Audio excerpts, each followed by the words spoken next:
Antifa it varies across the globe. I mean, they're very established in places like Germany and Europe, where they started in World War II as communists who fought fascism.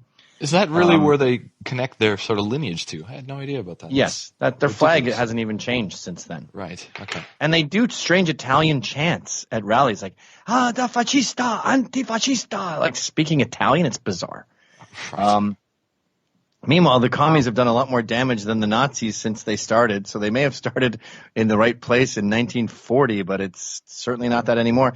And now it's a lot of different things, but the majority of it is rich kids who live at home, who are the sons of academics, sons of professors, all rabid Marxists. They somehow get away with calling themselves communist anarchists, which I'll never understand. But the dangerous part is there's some other places, like in Berkeley, which is near San Francisco, which is near Oakland, and Berkeley, where they take in these sort of sad waifs, these junkie kids, these punk rockers who are addicted to drugs. They take them in, give them a home, a family, and then these kids feel indebted to the ones who took them in. So they want it when they go to a rally, they want to stab someone, or just like any orphan would if he was taken in by an evil gang. And so they get really violent, these wayward waifs, these orphans who have been taken in. And then they often end up killing themselves, or they get raped.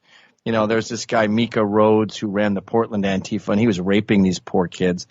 Yeah, Micahrohodes. This is what happens to these. Or there was a kid named Noah in New Orleans who committed all kinds of acts of vandalism when Trump was elected on behalf of Antifa, and then he saw his sentence was looking like 10 years, so he killed himself.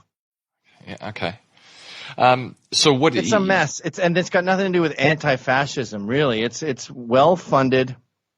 A lot of sort of lawyers, a lot of female lesbian lawyers seem to be at the top of it, and they get Soros money, and they don't spend it on the lower echelons. And then you have these the Antifa that are sort of like the foot soldiers of these rich leftists, corrupt leftists, and their job is just to riot and hurt people. Can you explain? explain?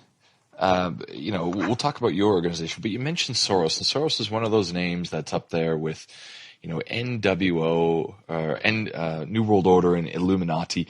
Is there any actual connection of sort of Soros funding all this sort of stuff, or is it all? It sounds a lot of Alex Jones type stuff to me. Yeah, well, Alex Jones is a conspiracy theorist who's often right. The majority of the time, he's right. In fact, I could list on one hand the times he's been wrong. And the deal with Soros is all you need to know about Soros is from his own books.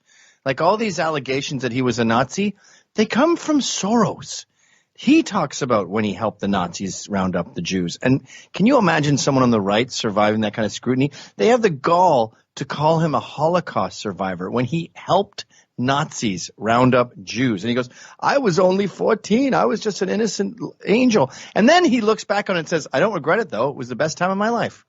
And you go, if Trump knew someone who said that, we wouldn't hear the end of it. Because it's Soros and he donates billions to left-wing causes, they give him a pass. Now, does he hand Antifa checks every time they stab someone?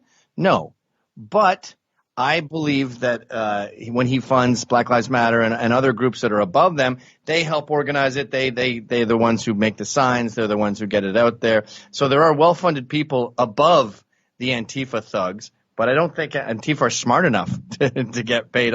Although a lot of protesters will get like $100. I've met them. Really? Where they get a one-pager on what the protest is about. This isn't Antifa now. This is like any kind of liberal rally. They get a one-pager on what the protest is about, and they just go there for $100. And that's definitely Soros. Now, to get conspiratorial, I can't prove this, but I think that he has some homes. I've heard he has 2 homes that some activists live in Oakland that take in these wayward kids, these street kids, and help them become Antifa. So that's probably the closest that an Antifa bum would get to Soros money. But he still has a massive influence, and he's open about it. Like, check out the kind of money the Soros Foundation has donated to left-wing causes.